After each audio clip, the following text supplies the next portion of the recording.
पार्थाय प्रतिबोधितां भगवता नारायणेन स्वयं व्यासेन ग्रथितां पुराणमुनिना मध्ये महाभारतम् अद्वैतामृतवर्षिणीं भगवतीम् अष्टादशाध्यायिनीम् अम्ब त्वामनुसन्दधामि भगवत् गीते भवद्वेषिणीम्। नमोऽस्तु ते व्यासविशालबुद्धे पुल्लारविन्दायतपत्रनेत्र येन त्वया भारततैलपूर्णः प्रज्वालितो ज्ञानमयः प्रदीपः। प्रपन्नपारिजाताय स्तोत्रवेत्रैकपाणये ज्ञानमुद्राय कृष्णाय गीतामृतदुहे नमः। वसुदेवसुतं देवं कंसचाणूरमर्दनं देवकी परमानन्दं कृष्णं वन्दे जगद्गुरुं। मूकं करोति वाचालं पङ्गुं लङ्घयते गिरिं यत्कृपातमहं वन्दे परमानन्दमाधवं। नारायणं नमस्कृत्य नरं चैव नरोत्तमं देवीं सरस्वतीं व्यासं ततो जयमुदीरयेत्। ॐ श्री परमात्मने नमः। नमस्कार श्रोते हो, माधवी रघुवीर या यूट्यूब चॅनलच्या लाईव्ह कार्यक्रमामध्ये आपणा सर्वांचं मनःपूर्वक स्वागत करत आहे। धर्मक्षेत्रे कुरुक्षेत्रे या उपक्रमाच्या अंतर्गत आपण एकेका अध्यायावरचे प्रत्येक श्लोकाचं अगदी बारकाईने निरूपण करतो आहोत, त्याच्यावर चिंतन मनन अभ्यास चर्चा करत आहोत। आत्ता सुरू आहे आपला तो चौथा अध्याय। चौथ्या अध्यायाचं नाव आहे ज्ञान कर्म संन्यास योग। तिसऱ्या अध्यायामध्ये आपण कर्मयोग तर पाहिला, पण या कर्माला उत्तमतेचं अधिष्ठान देण्यासाठी गुणवत्ता प्रदान करण्यासाठी त्याचं ज्ञान असणं आवश्यक आहे। आणि हे ज्ञान कसं आवश्यक आहे, या ज्ञानाची कशी गरज आहे हे आपण ह्या अध्यायातनं बघतोय। पण हे अध्याय सुरू करताना भगवंतानी आपणहून अर्जुनाला एक गोष्ट सांगितली, एक गुह्य गोष्ट सांगितली की तुला मी जी हे योगविद्या सांगतोय ना, हा काही नवीन योग नाही आहे बरं का। हा मी पूर्वी सूर्याला सांगितला, सूर्याने मनूला सांगितला, मनूने इक्ष्वाकूला सांगितला, पुढे काही पिढ्या ही परंपरा खंडित झाली। पण आता मी तुला हे पुन्हा तत्त्वज्ञान सांगतोय, त्याच्यावर तू विचार कर, त्याच्यावर मनन कर, त्याच्यावर चिंतन कर आणि त्याप्रमाणे तुझं आचरण ठरव, असं भगवंतानी सांगितल्यावर अर्जुन साहजिकच विचक्षण श्रोता असल्यामुळे त्याच्या मनात प्रश्न आला की तू कधी सूर्याला सांगितलंस? तुझा जन्म तर अलीकडचा, सूर्याचा तर किती जुना आहे, सूर्य तर अब्जावधी वर्षापूर्वीचा, आणि तू तर आत्ता मला समोर दिसतोयस, तू कधी सांगितलंस? या अर्जुनाचा जो स्थूल देहाला अनुसरून जो प्रश्न होता त्याला भगवंत मात्र सूक्ष्मामध्ये उत्तर देतात। तुझे आणि माझे पुष्कळ जन्म झालेत अर्जुन, बहूनि मे व्यतीतानि जन्मानि तव चार्जुन तान अहं वेद सर्वाणि। ते सगळे मी जाणतो, पण तू नाही जाणत। न त्वं वेत्थ परंतप। मी कसा जाणतो?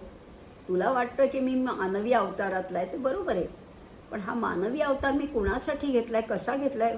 वस्तुतः मला जन्म नाही आहे, मी अज आहे, अजोपि सन्नव्ययात्मा, मी अव्यय आहे। भूतानां ईश्वरोपि सन्, भूतांचा ईश्वर आहे, एवढं सगळं असून सुद्धा कशासाठी अवतार घेतला, कसा अवतार घेतला? प्रकृतीं स्वामधिष्ठाय संभवामी आत्ममायया। या आत्ममायेने, या योगमायेने या प्रकृतीला स्वाधीन करून त्या प्रकृतीचं अधिष्ठान घेऊन, म्हणजेच ते निर्गुण रूप, त्याला एक शरीराचा आकार दिलेला आहे आणि असा मी हा जन्म घेतलेला आहे. खरा मी अज आहे. ह्या प्रकृतीच्या माध्यमातून हा अवतार जन्म घेतला आणि त्यालाच तुम्ही अवतार असं म्हणतात. कशासाठी मी अवतार घेतो? यदा यदा हि धर्मस्य ग्लानिर्भवती भारत. कधी अवतार घेतो? जेव्हा जेव्हा धर्माला ग्लानी येते तेव्हा. त्यामुळे यदा यदा हि धर्मस्य ग्लानिर्भवती भारत. आणि कशासाठी? अभ्युत्थानम अधर्मस्य. अधर्माचं उच्चाटन करण्यासाठी, अधर्माचा नायनाट करण्यासाठी मी तदात्मानं सृजामी अहम. मी स्वतःला प्रगट करतो. सृजामी म्हणजे निर्माण करतो. आणि केव्हा, कशासाठी? आता 3 हेतू सांगतात भगवंत. परित्राणाय साधूनां विनाशाय च दुष्कृतां. हे आपण मागच्या भागात पाहिलं होतं. धर्माला ग्लानी येते म्हणजे काय होतं? अधर्म वाढतो. अधर्म कुणामुळे वाढतो? तर ह्या दुष्ट लोकांमुळे, दुराचरणी लोकांमुळे. परित्राणाय आणि मग असे दुष्ट लोक अति झाले, सज्जनांची संख्या फारच थोडी झाली की हे दुर्जन लोक सज्जनांना नीट जगूसुद्धा देत नाहीत. इतकी त्यांची वाईट अवस्था होते. मग या सज्जनांचं रक्षण करण्यासाठी म्हणजेच परित्राणाय साधूनां, साधू म्हणजे सज्जनांचं, आणि विनाशायच दुष्कृतां, या दुष्ट माणसांचं निर्दालन करण्यासाठी. आणि तिसरी गोष्ट फार महत्त्वाची आहे, धर्मसंस्थापनार्थाय, धर्माची संस्थापना करण्यासाठी. सम म्हणजे सम्यक, योग्य रीतीने, सुचारू रीतीने हे सगळं व्यवस्थापन घडावं. समाजाचे नियम पुन्हा दृढ करावेत.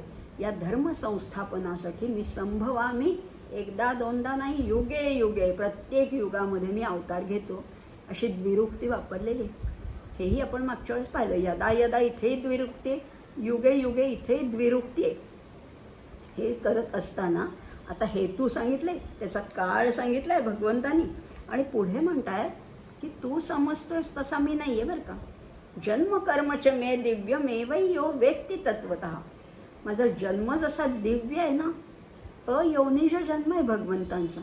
योनीतनं जन्म नाही आहे, अयोनिज जन्म आहे. आणि तो सुद्धा स्वाधीन आहे, ठरवून जन्म आहे. तुमच्या आमच्या जन्मासारखा नाही आहे. कर्माचं परिणाम म्हणून हा जन्म नाही आहे, तर हा ठरवून आहे. आणि हा हेतूही त्यांच्या मनाशी पक्का आहे. जन्म कर्मच मे दिव्यम. आणि कर्म कशी दिव्य आहेत हेही आपण पाहिलं. जन्म तर दिव्य आहेच आहे. अगदी यमुनेचा पूर कसा त्या बालकाच्या अंगठ्याचा स्पर्श झाल्यावर तो पूर कसा ओसरला आणि यमुनेने कशी वाट करून दिली, हे कर्म दिव्यस्त नाही का? एका लहान बालकाने त्या पूतना राक्षसीचा वध कसा केला, दिव्यच कर्म आहे. त्या कुब्जेचा कायाकल्प पुढे कसा केला, तेही दिव्य कर्म आहे. किंवा अगदी उत्तरेच्या गर्भावर जे अश्वत्थाम्याने ब्रह्मास्त्र सोडलं होतं, त्या गर्भाला सुद्धा वाचवलं, हे दिव्यच तर कर्म नाही का? अशी कितीतरी, ही 2-4 फक्त उदाहरणादाखल सांगितली, अशी कितीतरी कर्म भगवंतानी केलेली आहेत आणि सगळी दिव्यच आहेत. ही दिव्य कर्म मी करतो. जन्म कर्मच मे दिव्य. माझी कर्म आणि माझा जन्म दिव्य आहे. एवयो वेत्ती तत्वतः. हे जो कोणी तत्वतः जाणतो त्याला त्यक्त्वा देहम पुनर्जन्म. हा देह त्याग केल्यानंतर सुद्धा त्याला पुनर्जन्म प्राप्त होत नाही. आणि मग तो कुठे जातो? नैति मामे तिसोर्जुन. तो मालाच येऊन मिळतो असं भगवंत म्हणतात. मालाच येऊन मिळतो. माम एती. आपण शब्द पण पाहिला होता. आपण व्याकरणही बघतोय, आपण शब्दांच्या व्युत्पत्तीशास्त्रसुद्धा बघतोय. एती म्हणजे येऊन मिळणे. कुठला मूळ धातू आहे आपण पाहिला होता. ई धातू आहे त्याच्यामध्ये, वी. आणि हा ई धातू कसा आहे? माम एती. ईला आ लागलाय म्हणून तो ए झालाय. एती म्हणजे मालाच येऊन मिळतो असं म्हटलं होतं आपण. इथपर्यंत आपण पाहिलं होतं. आता ही झाली पार्श्वभूमी. आता आजचे श्लोक बघताना सुद्धा योगायोग असा आहे की तोच धातू परत आलेला आहे पुढच्या श्लोकामध्ये. म्हणजे 10व्या श्लोकामध्ये भगवंत म्हणतायत, वीतराग भयक्रोधा मन्मया मामुपाश्रिताः बहवो ज्ञान तपसा पूता मद्भावमागताः. वीत राग भय क्रोध. अर्थ माहिती आहे? तर राग म्हणजे अनुराग, म्हणजे आसक्ती, प्रेम, ममत्व. रागचा अर्थ मराठीतला राग नाही, तर राग म्हणजे अतिशय प्रीती, अतिशय अडकणं, गुंतणं. राग, भय आणि क्रोध या सगळ्याचे अर्थ आपल्याला माहिती आहेत. पण ते काय झाले? राग भय क्रोध वीत. निघून गेलेले आहेत. आणि कसे निघून गेले आहेत? विशेषत्वाने गेलेले आहेत, वीत पूर्णपणाने गेलेले आहेत. काय काय? आसक्ती, भय आणि क्रोध. कुणाचे गेले आहेत? जे मनमय झालेत, माझ्याशी जे तद्रूप झालेले आहेत, माझ्यामयच झालेले आहेत, भगवंतमय जे झालेले आहेत. आणि माम उपाश्रिता, आणि मला माझ्या आश्रयाला जे आलेले आहेत असे सगळे जे आहेत ना, ते माझ्यामध्ये अनन्य प्रेमाने राहतात. म्हणजे माम आश्रिता असे पुष्कळ लोक ज्ञानी आहेत. बहवो ज्ञान तपसा, असे पुष्कळ ज्ञानी लोक कसे आहेत? पूता. शब्द एक एक फार सुंदर आहे बरं का. पूत, पूत माहिती आहे आपल्याला, शब्द तर पूत माहिती आहे. पूत म्हणजे पवित्र. पण पूतमध्ये दीर्घ पू आहे आणि त्याचा धातू काय आहे असं विचाराल, त्याच्यातलं मुख्य क्रियापद काय येतं? पू आहे. पू म्हणजे पवित्र करणं आणि पूता म्हणजे पवित्र झालेले. आता असे माम आगता, मद्भावम आगता, माझ्याच भावाला येऊन मिळतात. आता बघा, राग, भय, क्रोध म्हणजे आसक्ती, भीती आणि क्रोध कशामुळे निर्माण होतात? अहो, नाशिवंत पदार्थामुळेच हे सगळं निर्माण होतं. जेवढे नाशिवंत पदार्थ आहेत त्याची आम्हाला आसक्ती असते. ते हरवेल का काय, ते चोरीला जाईल का काय, ते फुटेल का काय, हे भयही असतं. आणि ते समजा मला मिळालं नाही तर त्याचा क्रोधही असतो. माझ्या हातातनं निसटलं, माझ्या हातातनं दुसऱ्याला मिळालं तरी क्रोध आहे. त्यामुळे आसक्ती, भय आणि क्रोध कुणाला आहे? नाशिवंत गोष्टी नाही, भौतिक गोष्टी नाही. त्याच्यामुळे हे माझ्या मनामध्ये दोष निर्माण होतात. पण भगवंत कसे आहेत? भगवंत काही या नाशिवंतामध्ये ते अहो चिरंतन शाश्वत तत्व आहे. आणि एवढंच नाही तर भगवंत हे सगळ्यांचे सुहृद आहेत, सगळ्यांचे हितचिंतक आहेत, सगळ्यांचे मित्र आहेत, सगळ्यांचा सखा आहे तो. आणि तो जो सखा आहे तो सगळ्यांना सांभाळून घेतो. आता ही जी आसक्ती आहे ना आमची, आम्हाला आसक्ती पुष्कळ आहे. पण आसक्तीचे सुद्धा टप्पे असतात बरं का. आसक्तीचे सुद्धा भाव असतात, त्याच्या एक पायऱ्या असतात. म्हणजे लहानपणी ज्या दगडगोट्यांची आम्हाला आसक्ती होती, आम्ही सुद्धा काहीतरी लहान रंगीत दगड गोळा करायचो. काही काही गोष्टी, तिकीटं म्हणा, काही नाणी म्हणा, काही अशा गोष्टी छंद होता. लहानपणी तो छंद होता. मोठेपणी तो छंद नाही राहिला. मोठेपणी वेगळा छंद लागला. रत्न गोळा करायची, पैसे गोळा करायचे, नोटांचा छंद लागला तरुणपणी. पण नंतर एकदा परमात्म्याची गोडी लागली ना की हे सगळ्या मागच्या गोष्टी पुसून जातात, नाहीशा होतात, संपून जातात. कुठलंच ते आकर्षण उरत नाही. म्हणजेच वीत, राग, भय, क्रोध. आणि भौतिक गोष्टीच नसेल तर भीती कशाची? भीती आम्हाला चोराची वाटते की आमचं सगळं लुटून नेईल का काय. आता भौतिक गोष्टी नाहीच, फक्त प्रेम आहे ते परमेश्वराचं. आणि ते कुणाला चोरता पण येत नाही, ते नाहीसं पण होत नाही. मग वीत, राग, भय, क्रोध सगळं निघून गेलेलं आहे. आणि मग कसे होतात हे लोक? मनमया, परमेश्वराशी तद्रूप होतात. माम उपाश्रिता, माझ्याच आश्रयाला येतात. आणि मग बहवो ज्ञान तपसा, असे ज्ञान प्राप्त झालेले, ज्ञानाने आणि तपश्चर्येने पुष्कळ लोक पूता म्हणजे पवित्र होऊन मग मद्भावम आगता, माझ्या भावाला येऊन मिळतात. आता भाव म्हणजे काय आहे? माझ्या भावाला म्हणजे माझ्यासारखेच होतात असं म्हटलेलं आहे. माझ्या स्वरूपाला प्राप्त होतात. हे सगळं करत असताना भगवंत आणखीन एक आपल्याला सिद्धांत सांगतायत की हे सगळं करायला धर्माचं अधिष्ठान पाहिजे. सगळा आता विषय चालला आहे तो धर्माचाच चालला आहे. धर्माला ग्लानी आलेली आहे.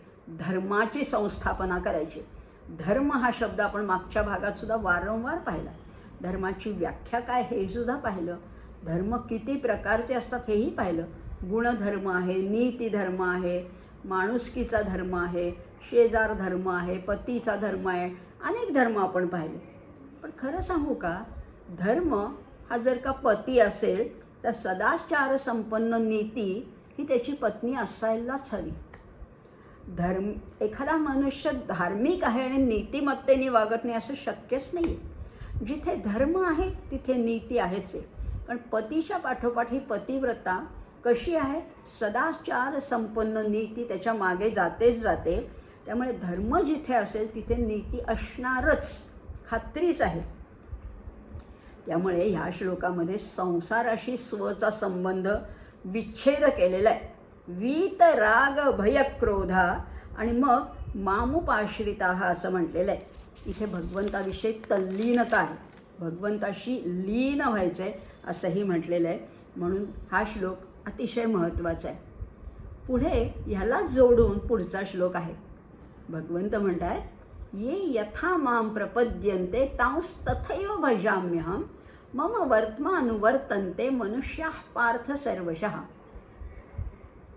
ये यथा तांस तथा, यथा तथा. मागच्या काही श्लोकामध्ये यदा तदा आलं होतं.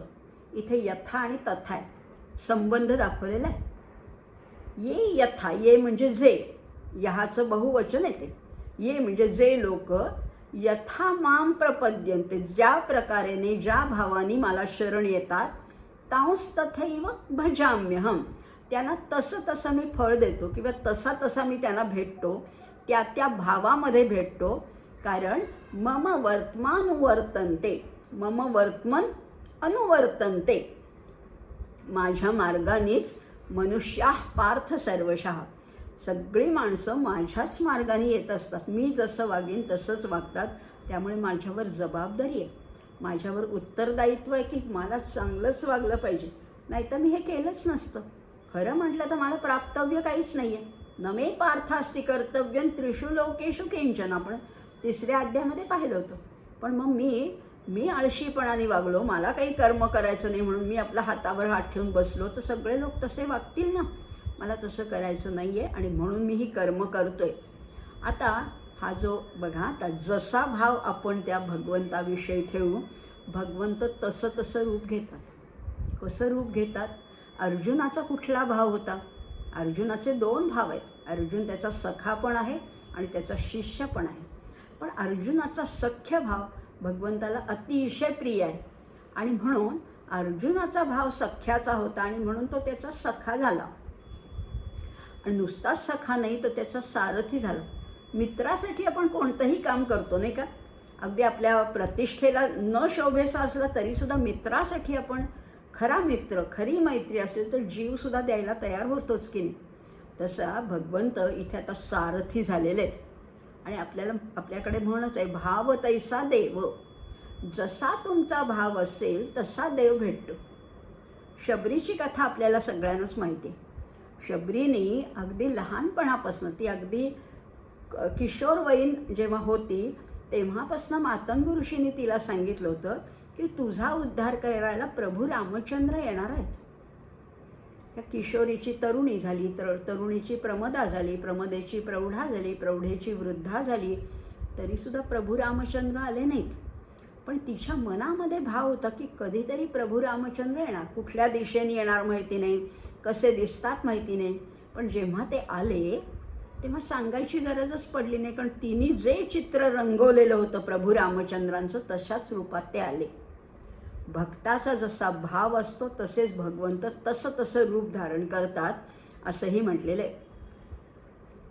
विश्वामित्रांसाठी प्रभू रामचंद्र शिष्य झाले, कारण विश्वामित्र गुरु होते. त्यांनी श्री रामचंद्रांकडे शिष्य रूपाने पाहिलं म्हणून विश्वामित्रांसाठी ते शिष्य झाले. अर्जुनासाठी तर ते श्रेष्ठ गुरु पण झाले. सखा तर होतेच, कारण अर्जुनाने विनंती केली होती ना, शिष्यस्तेहम शाधिमान त्वाम प्रपन्नम.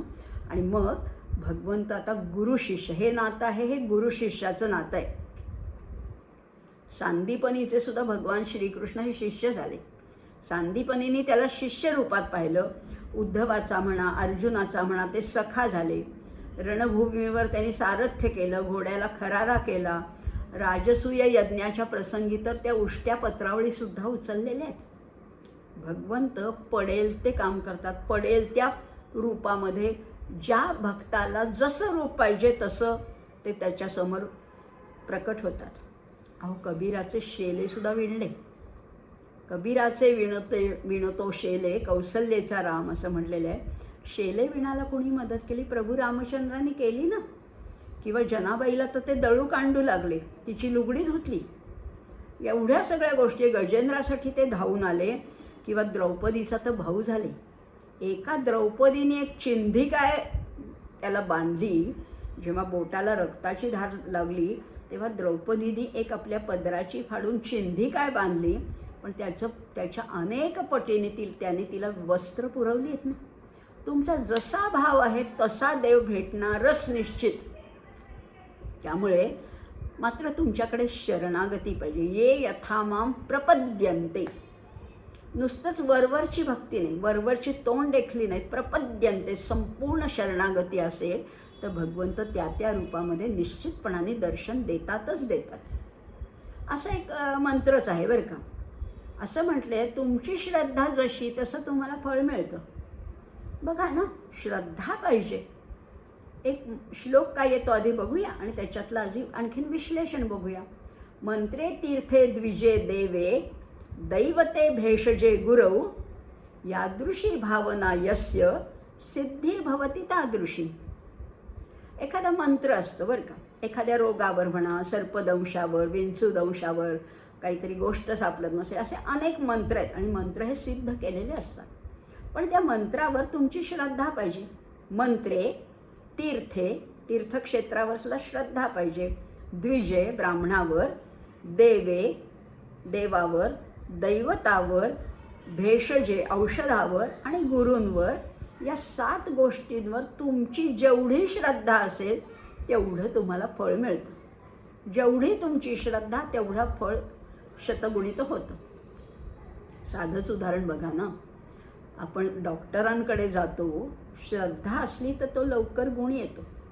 श्रद्धा नसेल, उगीच 10 डॉक्टरांकडे तुम्ही धावत असाल तर कुठल्याच डॉक्टरचा गुण येणार नाही.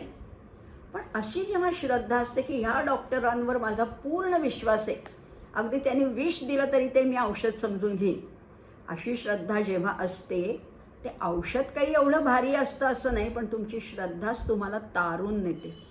यादृशी भावना यस्य सिद्धिर्भवती तादृशी. तशी सिद्धी मिळते हे तर निश्चितच आहे. त्यामुळे मग आता तो भाव महत्त्वाचा आहे.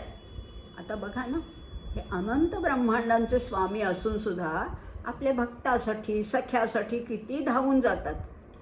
आणि तोच भाव इथे यथा आणि तथा, यदा आणि तदा, यावत आणि तावत अशा जोड्याच आहेत या संस्कृतमध्ये. भगवंत येतीलच धावून, पण तुम्ही त्याच्यासाठी काहीतरी तुमची श्रद्धा, तुमचा भाव दाखवा. जिथे भाव आहे तिथे देव आहे. आमचे तुकडोजी महाराज तर म्हणतात, मनी नाही भाव म्हणे देवा मला पाव, मनी नाही भाव म्हणे देवा मला पाव, देव अशान पावायचा नाही र, देव बाजारचा भाजीपाला नाही र. देव काय असा विकत मिळतो का? तिथे देवाणघेवाण नाही हो. मनामध्ये आधी भाव पाहिजे. तुमचा भाव जितका जागृत असेल, जितक्या प्रमाणात असेल, भगवंत तसा धावून जातो. कबीरजी तर म्हणतात, दरिया दूषण दास में. दासाकडे, भक्ताकडे पुष्कळ दोष आहेत. दरिया दूषण दास में नहीं राम में दोष, जन चाले एक पावडो हरी चाले 100 कोस. तुम्ही एक पाऊल टाका हो, तो भरभरून देणारच आहे. तो 100 कोस धावत येणार आहे.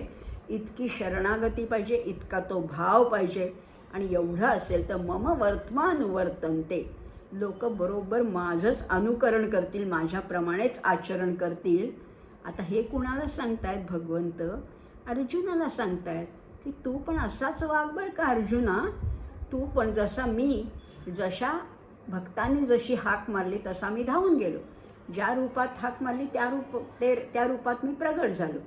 तू काय कर अर्जुना, तू पण सगळ्या नात्यांना तसाच न्याय दे.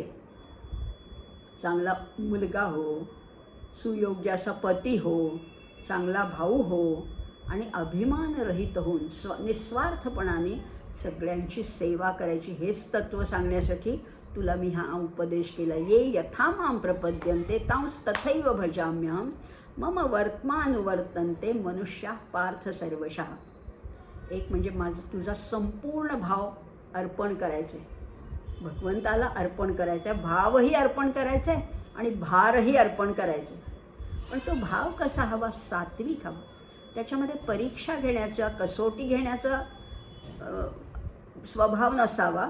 आणि म्हणून हा भाव जिथे आहे तिथे देव भेटणारच, 100% निश्चितपणाने भेटणार, असं भगवंतानी आपल्याला अभिवचन दिले अर्जुनाच्या निमित्ताने. भगवंत काय म्हणतात पुढे? कांक्षंत कर्मणाम सिद्धी यजंत इह देवताः क्षिप्रम हि मानुषे लोके सिद्धिर्भवती कर्मजा. क्षिप्रम शब्द पुष्कळ वेळा 2दा-3दा आला गीतेमध्ये. क्षिप्रम म्हणजे लगेच, ताबडतोब, अचिरात, लगेच. कशी सिद्धी मिळते? क्षिप्रम हि मानुषे लोके सिद्धिर्भवती. आणि कशी सिद्धी? कर्मजा, कर्मातनं जन्मलेली अशी सिद्धी मिळते. आता बघा, संपूर्ण श्लोकाचा आधी वरवरचा अर्थ बघूया आणि मग त्याच्यातला सखोल अर्थ बघूया. बिटवीन द लाईन्स आपल्याला पाहायचंच आहे. या मानव लोकामध्ये फळाची इच्छा करत, कांक्षंत, कांक्षा म्हणजे इच्छा, कशाची? फळाची इच्छा करत, कर्मणाम सिद्धीम, लोक काय करतात? देवतांची पूजा करतात. वेगवेगळ्या देवतांची लोक वेगवेगळा हेतू मनात धरून, उद्देश मनात धरून, नवस करून त्या देवतांची पूजा करतात आणि त्या कर्मापासनं त्यांना प्राप्त होते सिद्धी. ते सुद्धा निश्चितपणाने होते, लगेच प्राप्त होते, लवकरच प्राप्त होते. क्षिप्रम हि मानुषे लोके सिद्धिर्भवती कर्मजा. हा तर झाला एक व्यवहारातला किंवा जे आपल्याला जगामध्ये दिसतं ते दृश्य, हे असं आहे. आता बघा, भगवंतानं ह्याच्यातनं आणखीन संदेश काय द्यायचा आहे आपल्यासाठी? ज्ञानमार्ग श्रेष्ठ आहे, खरीच गोष्ट आहे. भक्तिमार्ग, कर्ममार्ग, ज्ञानमार्ग, त्याच्यात ज्ञानमार्ग श्रेष्ठ आहे, पण तो कठीण आहे हो, फार कठीण आहे. त्या मानाने मग सकाम कर्माचं फळ लगेच मिळतं. तुम्ही म्हणता निष्काम कर्म वगैरे, निष्काम कर्म करू, पण आम्हाला आत्ता गरज आहे ती सकामतेची. आम्ही मागावं आणि भगवंतानी द्यावं, परमेश्वरांनी द्यावं, आमच्या देवानी, आमच्या आराध्य दैवतांनी आम्हाला लगेच द्यावं. आणि म्हणून असं सकाम भक्ती केली की त्याचं फळ लगेच मिळतं. म्हणजे बघा अशी डिपार्टमेंट्सच केलेली आहेत बरं का. शक्तीचं डिपार्टमेंट आहे ते मारुतीकडे, हनुमंताकडे दिलेलं आहे. संपत्तीचं जे आहे ते महालक्ष्मीकडे दिलेलं आहे. विद्या पाहिजे असेल तर सरस्वतीची पूजा करा. काहीतरी हेतू मनात ठेवून आम्ही जेव्हा काही भक्ती करतो, आराधना करतो, पूजा अर्चा करतो, तेव्हा आम्हाला त्याचं ते फळ मिळतं.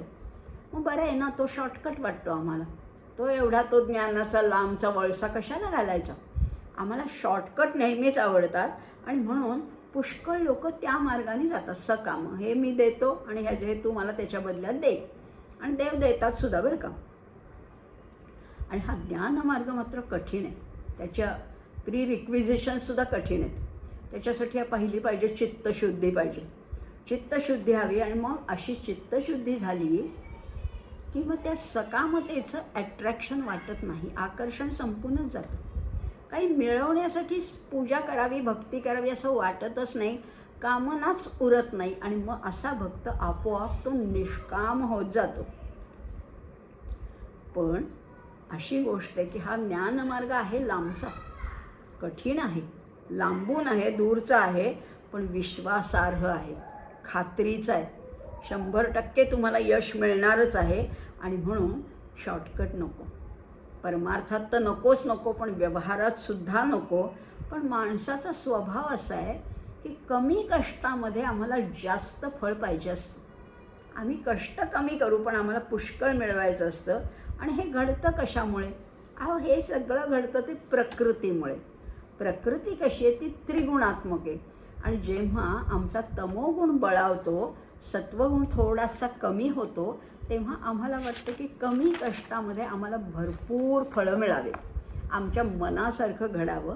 आणि हे प्रकृतीचे त्रिगुण काय करतात? आणि त्रिगुण असल्यामुळे या समाजाची रचना कशी झालेली आहे हे लगेच आपण पुढच्या श्लोकामध्ये बघणार आहोत. काय म्हटलेलं आहे बघा लगेचच. चातुर्वर्ण्यं मया सृष्टं गुणकर्म विभागशः तस्य कर्तारमपि मां विद्य कर्तारम अव्ययम. चातुर्वर्ण्य ज्वलंत प्रश्न आहे. चातुर्वर्ण्य म्हटलं की लोकांचे डोळे उंचावतात, भुवया उंचावतात, कारण चातुर्वर्ण्य हा आत्ता असा फार अगदी ऐरणीवरचा प्रश्न आहे. पण खरं भगवंतानीच सांगून ठेवले, चातुर्वर्ण्यम मया सृष्टमारे, मीच निर्माण केलेत. कसे? गुण कर्म विभागशः, गुण आणि कर्म यांची सांगड घालून मीच तर हे निर्माण केलेले आहे. पण मी निर्माण केले म्हणून तू लक्षात ठेव अर्जुना, तस्य कर्तारमपि मां, त्याचा कर्ता मीच असलो तरी तू मला अकर्ता समजम. विद्धी अकर्तारम अव्ययम. अरे म्हणजे काय? कर्ता मी असलो तरी तू मला अकर्ता समज म्हणजे काय आहे? बघूया आता आणखीन. आता ही कर्म कशामुळे ठरतात बघा. जन्म कशामुळे ठरतो? आधी पूर्वजन्मामध्ये केलेल्या कर्मानुसार, पूर्वी आम्ही मागच्या जन्मात जी काही कर्म केली त्याच्यानुसार आम्हाला सत्व, रज, तम यांची परमिटेशन्स आणि कॉम्बिनेशन्स करून आम्हाला जन्म मिळतो.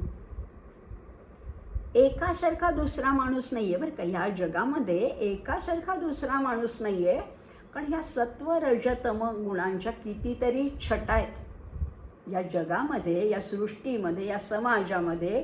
किती लोक रुची नाम वैचित्र्या द्रुज कुटील ना पथजुषाम महिमनामध्ये सांगितलेलं आहे. समाजामध्ये रुची वैचित्र्य आहे. एखाद्याला एखादी गोष्ट आवडते तर ती दुसऱ्याला अजिबात आवडत नाही. त्यामुळे हे रुची वैचित्र्य आहेत आणि त्याच्यामुळे रुजू आहे, कुटील आहेत, काही लोक सरळ मार्गी आहेत, काही दुष्ट आहेत. मग आता या सगळ्या, आणि समाज हा विविधतेनेच भरलेला आहे. आणि विविधता हवीच ना, समाजाला विविधता हवीच. नाही तर सगळेच एका साच्याचे लोक असले, सगळ्यांचा स्वभाव सारखा, सगळ्यांची चेहरे पट्टीसारखी असं असेल तर काय मजा. विविधता आहे म्हणून तर गंमत आहे. ही युनिफॉर्मिटी आहे पण कशा डायव्हर्सिटीमध्ये आहे म्हणून तर ही गंमत आहे. आणि मग ही माणसं घडवली बरं का. आता समजा आधीच्या कर्मानुसार, आधीच्या वासनांनुसार, सत्व, रज, तम ह्या गुणानुसार पुढचं कर्म घडत असतं. आता सृष्टी रचना जेव्हा झाली त्या वेळेला भगवंतानी या 4 वर्णांची रचना केलेली आहे. 4 वर्ण तेव्हाच निर्माण, कारण ते स्वाभाविक आहेत, ते स्वभावतः आहेत. कसे आहेत? त्याचबरोबर देव, पितर, तिर्यक अशा योनींची सुद्धा रचना केलेली आहे. आता यामध्ये थोडासुद्धा भगवंतांनी पक्षपात केलेला नाही आहे, भेदभाव केलेला नाही आहे. 4 वर्ण निर्माण केले. ब्राह्मण, आता हा समाज आहे ना, ह्या समाजाला पुरुष समजा मानलं. या समाज पुरुषाचं मस्तक काय आहे? मस्तक म्हणजे ब्राह्मण आहे. त्याचे खांदे म्हणजे क्षत्रिय आहेत, त्याच्या मांड्या म्हणजे वैश्य आहेत आणि त्याचे पाय म्हणजे शूद्र आहेत. अशी समाज पुरुषाची कल्पना करूया, नुसती कल्पना तर करूया. आता ब्राह्मण कसा म्हणजे ब्राह्मण काय जात नाही बरं काय, ब्राह्मण जात नाही म्हणायची. ब्रह्मप्राप्तीची ज्याला तळमळ आहे, ओढ आहे, इच्छा आहे, तो ब्राह्मण. आता ब्राह्मणाकडे काय आवश्यक आहे तर सत्वगुण प्रधान पाहिजे. सत्वगुण हा प्रधान पाहिजे. आणि सत्वगुणाचं लक्षण काय आहे तर ज्ञान आणि प्रकाश हे सत्वगुणाचं वैशिष्ट्य आहे. क्षत्रियाकडे काय पाहिजे? क्षत्रियाकडे रजोगुण प्रधान पाहिजे, पण सत्वगुण गौण तरी असायलाच पाहिजे. गौण आहे, खालच्या पायरीवर आहे, पण पहिला रजोगुण आणि खाली सत्वगुण पाहिजे, तो क्षत्रिय होऊ शकतो. कारण त्याच्याकडे वीरवृत्ती असायला पाहिजे, लढाऊ वृत्ती पाहिजे, असा असेल तो क्षत्रिय. वैश्य काय आहे? वैश्याकडे रजोगुणच प्रधान आहे. क्षत्रियासारखा रजोगुण प्रधान आहे, पण जास्ती तमोगुण आहे, त्याच्या खालोखाल तमोगुण आहे. आणि तमोगुण हा स्वार्थ पाहतो. व्यापाऱ्याकडे थोडासा स्वार्थ असणंसुद्धा आवश्यक आहे, कारण त्याचं वैशिष्ट्यच आहे अर्थप्रधान आहे. अर्थप्रधान ती वृत्ती आहे किंवा त्याच्याकडे देवाणघेवाण आहे. कृषी गौरक्ष वाणिज्यम वैश्यकर्म स्वभावजम, स्वभावतःच ते वैश्य असतात. आणि शूद्र कुणाला म्हटलेलं आहे? शूद्राकडे तमोगुण प्रधान आहे आणि म्हणून शूद्राकडे साधारणपणे अज्ञान असतं आणि आळस असतो. त्यामुळे ते फार स्वतःहून कुठे पुढाकार घेत नाहीत, पण या त्रिवर्गाची सेवा करण्यामध्ये ते धन्यता मानतात. अशी साधारणपणे अगदी ढोबळमानाने आपण पाहिलं अशी ही चातुर्वर्ण्याची रचना आहे. पण माणसात म्हणजे आता ही चातुर्वर्ण्याची रचना जी भगवंतानी केली ती माणसासाठी केली. पण माणूसच काय आहो, सगळ्या पशु पक्ष्यांमध्ये अगदी वनस्पतींमध्ये सुद्धा हे 4 वर्ण आहेतच बरं का. कल्पना नसेल कदाचित, पण त्याच्यात सुद्धा अगदी आपल्या घरातल्या कुत्र्या, मांजर, पोपट यांच्यामध्ये सुद्धा आपल्याला काही स्वभाव वैशिष्ट्य आढळतात. एखादा कुत्रा अतिशय फ्रेंडली असतो आणि एखादा लगेचच दारात आलेल्या पाहुण्यावर लगेच भुंकत जातो. स्वभाव वैशिष्ट्य प्राण्यांमध्ये सुद्धा आहे. लांडगा हा क्रूर आहे, कोल्हा हा लबाडच आहे, सिंह हा शूरच आहे. असे प्राण्यांमध्ये सुद्धा हे चातुर्वर्ण्य आहेत बरं का. पक्ष्यांमध्ये काय आहेत बघूया आता. पक्ष्यांमध्ये काय आहे, कबूतर हा ब्राह्मण आहे, पण त्याला शांती आवडते, शांतता बाळगणारा असं कबूतर आहे. त्यामुळे शांतीदूत म्हणून त्याला कबुतराची नेमणूक केली जाते. म्हणून कबूतर हा ब्राह्मण आहे असं समजलं. तर ससाणा हा क्षत्रिय. ससाणाकडे लढाऊ बाण आहे, वीरवृत्ती आहे, शिकार करण्यामध्ये त्याला जास्त रस आहे, म्हणून ससाणा हा क्षत्रिय आहे असं समजा. घार ही वैश्य आहे, देवाणघेवाण आहे घारीकडे, ही घार ही वैश्य आहे आणि कावळा हा शूद्र आहे. कबूतर, ससाणा, घार आणि कावळा, ब्राह्मण, क्षत्रिय, वैश्य आणि शूद्र. वनस्पतींमध्ये सुद्धा असं काही आहे का? आहे ना, वनस्पतीमध्ये सुद्धा आहे. पिंपळ, अश्वत्थ सर्व वृक्षाणां. पिंपळाला तर भगवंतानी स्वतःची विभूती मानलेली आहे. आणि पिंपळ म्हणजे अश्वत्थ वृक्ष हा सत्वगुणाचं प्रतीक आहे आणि म्हणून त्याला ब्राह्मण म्हटलेलं आहे. वनस्पतीतला ब्राह्मण कोण आहे तर पिंपळ आहे. कडुलिंब कोण आहे तर कडुलिंब हा क्षत्रिय आहे. कारण कडुलिंबाकडे लढाऊ वृत्ती आहे ना, रोग व्याधी दूर ठेवणारा असा कडुलिंब आहे, म्हणून तो क्षत्रिय आहे. चिंच ही वैश्य आहे. चिंचेच्या झाडाला करावं काहीच लागत नाही, फारसं खत पाणी न घालता सुद्धा चिंचेकडनं भरपूर उत्पन्न मिळतं, म्हणून ती वैश्य वृत्तीची आहे. आणि बाभूळ हे शूद्र वृत्तीचे आहे. बाभूळ हा सेवाधर्मी असा वृक्ष असं मानला जातो आणि म्हणून पिंपळ, कडुलिंब, चिंच आणि बाभूळ हे ब्राह्मण, क्षत्रिय, वैश्य, शूद्र आहे अशी एक रचना केलेली आहे. आता भगवंत स्वतः काय, हे राहू दे आता बाजूला ठेवूया, याचा आता आपल्या प्रत्यक्ष श्लोकाशी काहीही संबंध नाही, पण माणसाशी रिलेटेड आहे तेवढंच आपण घेऊया. पक्षी नको आणि वनस्पती आत्ता नको. भगवंत काय म्हणतात, चातुर्वर्ण्यम मया सृष्टम गुणकर्म विभागशः. गुणकर्मानुसार मी त्यांची रचना केली आहे, त्याची विभागणी केलेली आहे. पण मी कसं आहे, अकर्तारम का. आता भगवंत स्वतःला अकर्तार का म्हणतायत, पण बघा ना, पुष्कळ सगळ्या सृष्टीची रचना त्यांनीच केली आहे, पण आहे का कुठे कर्तृत्वाचा अभिमान, मी केलं असं म्हणतायत का भगवंत? कुठेही नाही आहे. कर्तृत्वाचा अभिमान पण नाही आहे. कर्म केलं आणि त्याच्यापासून ते दूर झालेले आहेत. म्हणजे सृष्टी रचना असो, सृष्टीचं पालन असो, सृष्टीचा संहार असो, कर्मापासून ते अतीत आहेत, निर्लेप आहेत, सगळ्यात आहेत पण कशातही नाहीत. ही भगवंत आहे आणि म्हणून अकर्तार असं म्हटलेलं आहे. केलं आहे मीच, पण मला तू अकर्तार समज. कारण अरे पुढे म्हटलेलं आहे, अजून एक श्लोक बघूया त्याच्यानंतरचा. नमां कर्माणि लिंपंती न मे कर्मफले स्पृहा इति मायोभिजानाति कर्मभिर न सबध्यते. दोन्ही श्लोक एकमेकात गुंतलेले आहेत म्हणून आपण दोन्ही एकदम घेऊया. भगवंत म्हणतात नमां कर्माणि लिंपंती. कर्माचा लेप केव्हा लागतो? कर्म काहीच वाईट नसतात बरं का. मागच्या भागामध्ये आपण पाहिलं, कर्म काही वाईट नाही आहेत. वाईट काय आहे, कर्मातली कामना वाईट आहे. कर्माचा हेतू वाईट असेल तर कर्म बंधनकारक ठरत असतं. भगवंत म्हणतात नमा कर्माणि लिंपंती. मला कुठल्याही कर्माचा लेप लागत नाही. कारण उत्पत्ती आणि विनाशशील सगळ्या गोष्टी आहेत ना, त्या सगळ्या कर्मफलच आहेत.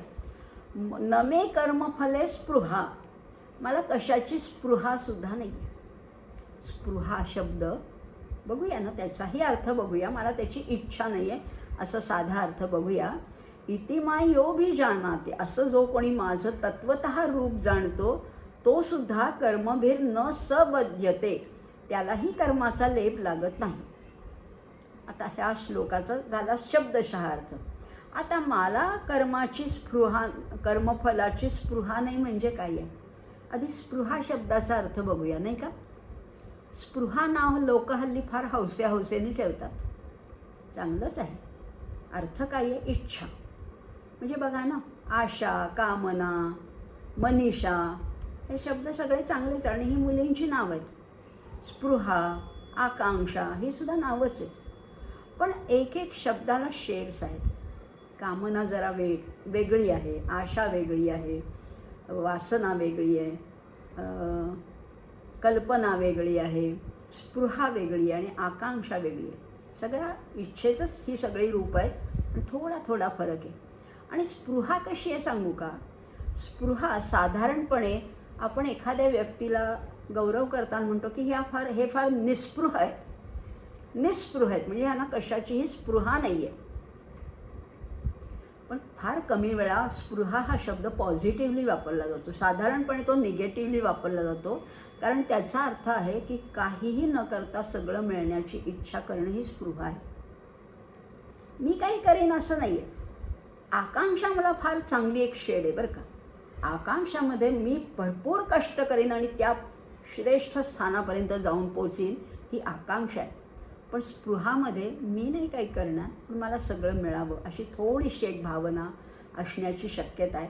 आणि म्हणून स्पृहा हा शब्द साधारणपणे निस्पृह या अर्थाने वापरतात. भगवंत आता इथे काय म्हणतात? न मे कर्मफले स्पृहा. मला त्या कर्मफळाबद्दल किंचितही इच्छा नाही आहे. कर्म केलं की आपल्या सामान्य माणसाला, प्रापंचिक माणसाला स्पृहा असते, इच्छा असते. हे कर्म केलं, मला काहीतरी त्याच्या बदल्यात मिळावं, त्याचं टोकन म्हणून का होईना, अगदी कुणीतरी निदान स्तुती करावी, प्रशंसा करावी, काहीतरी द्यावं, छोटं मोठं का होईना. इथे भगवंतांना कारण अहो सगळे तेच आहेत, त्यांना देणार तरी काय? त्यांना कशाची इच्छा पण नाही. न मे कर्मफले स्पृहा. आणि फळाची इच्छा नाही म्हणजेच निष्काम आहेत. आणि मग नमां कर्माणी लिंपंती हे बरोबरच ठरणार ना. कर्म बंधनकारक ठरत नाही, कारण मला कर्मफळामध्ये किंचितही अडकायचं नाही, मला त्याची इच्छा नाही. आणि हे जो ओळखतो. आता भगवंतांवर सुद्धा टीका करणारे पुष्कळ लोक आहेत बरं का. आत्ताच आपण म्हटलो की भगवंतांना कर्तृत्वाचा अभिमान नाही, आत्ताच बोललो आपण. पण कर्तृत्वाचा अभिमान नाही असं कोण सांगतंय? तुम्ही म्हणाला भगवंतच म्हणतात. सर्वधर्मान् परित्यज्य माम एकम शरणं व्रज अहं त्वा सर्व पापेभ्यो मोक्षयिष्यामि मा शुचः. हा भगवंतांचा स्वार्थ आहे असं किंवा अहंकार आहे असं काही लोकांना वाटतं. पण त्यांना समजत नाही आहे की हे श्रीकृष्ण बोलत नाही आहे, हे भगवंताचं साक्षात परब्रह्मस्वरूप बोलतं आहे. आणि म्हणून त्यांना खरंच त्याचा कसलाही अभिमान नाही, स्पृहा नाही, बंधन नाही, काहीच नाही आहे. आणि म्हणून तू जर का हे जाणून घेशील ना अर्जुना, तर तू देखील या कर्मबंधनातून मुक्त होशील. कारण इति मा योभिजानाति कर्मभिर न सबध्यते. जो कोणी जाणतो तो. आता ही कामना जी आहे ना ती अनित्य पदार्थाकडे गेली की ती भगवंतांना तत्वतः जाणू शकत नाही. आपण पाहिलं तर मागच्या भागामध्ये जन्म कर्मच मे दिव्यम. आपली कर्मसुद्धा दिव्य करायची. कशी करायची? त्याच्यातली मलिनता काढून टाकायची. ती भक्तीच्या पाण्याने स्वच्छ धुवायचे, साधनेचा उपासनेचा साबण लावून घसकसून घासायचे, तर दिव्य होऊ शकते. इथे आता म्हटलेलं आहे अनित्य पदार्थाची कामना जर का आमच्या अंतःकरणात सारखे असेल तर तिथे भगवंताचं अधिष्ठान कसं काय राहणार? भगवंतांना कसं काय मी जाणू शकणार? भगवंतांविषयी ओढ तरी कशी असणार? पण ज्याने मनातनं कामना काढून टाकली तो मात्र भगवंतांकडे आपोआप ओढला जातो, भगवत स्वरूपच होतं. आणि मग भगवंताप्रमाणे त्याची कर्मसुद्धा दिव्य होऊ शकतात, त्याच्यातली मलिनता निघून जाते. आणि बघा ना, बाह्य गोष्टी, भौतिक गोष्टी काही आपण बरोबर घेऊ जाऊ शकत नाही. खूप मोठा माझा बंगला आहे, खूप मोठ्या माझ्या पुष्कळ गाड्या आहेत, पुष्कळ नोकर चाकर, धन धान्य रत्न माणकं सगळं आहे. बरोबर काय एवढीशी टाचणी पण नेता येणार नाही आहे. काहीच बरोबर न्यायचं नाही आहे, केवळ मग आता न्यायचंच नाही आहे तर मग घ्यायचं तरी कशाला? जे काही मला बरोबर नेता येणार नाही आहे ते मग आत्ता एवढा संग्रह तरी कशाला करायचा? मग आत्तापासूनच याची तयारी करायची की आता घ्यायचं कमी, द्यायचं जास्त. घ्यायचं कमी. आमची साधारणपणे वृत्ती असते की मी तुला एवढं दिलं, तू मला त्याच्या बदली काय दिलंस? सारखी देवाणघेवाण आहे, सारखं बार्गेनिंग आहे. आता ते सोडायचे. आता घ्यायचं कमी, द्यायचं जास्त. विवेकानंद केंद्राची फार एक सुंदर प्रार्थना आहे. जीवने यावत आदानं स्यात् प्रदानं ततोऽधिकम् इत्येषा प्रार्थना अस्माकं भगवन् परिपूर्यताम्. जीवने यावत आदानं, यावत म्हणजे जितकं, आदानं म्हणजे जेवढं घेणं आहे, स्यात् प्रदानं ततोऽधिकम् त्यापेक्षा देणं जास्त असायला पाहिजे. रेशोच ठरवूया ना. हा रेशो एक प्रमाणच ठरवूया. समाजाने म्हणा, माझ्या कुटुंबानी म्हणा, परिवाराने म्हणा, मित्रमैत्रिणींनी, आईवडिलांनी, गुरूंनी केवढं दिलं आहे मला, मी काय दिलं त्याच्या बदल्यात? हिशोब करा.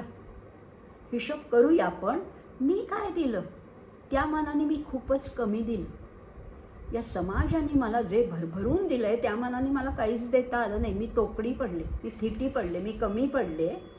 अगदी पती पत्नींच्या नात्यातसुद्धा असा विचार असेल तर कशाला कलह होतील? तू मला इतकं दिलंस त्या मानाने मीच तुला काही दिलं नाही, अशी भावना असेल तर चढाओढ ही देण्याची पाहिजे, घेण्याची नको. दुसऱ्याला जास्तीत जास्त देता यायला पाहिजे. तेवढं मला बळ पाहिजे, तेवढं सामर्थ्य पाहिजे, तेवढी बुद्धी पाहिजे, तेवढी देण्याची ओढ पाहिजे.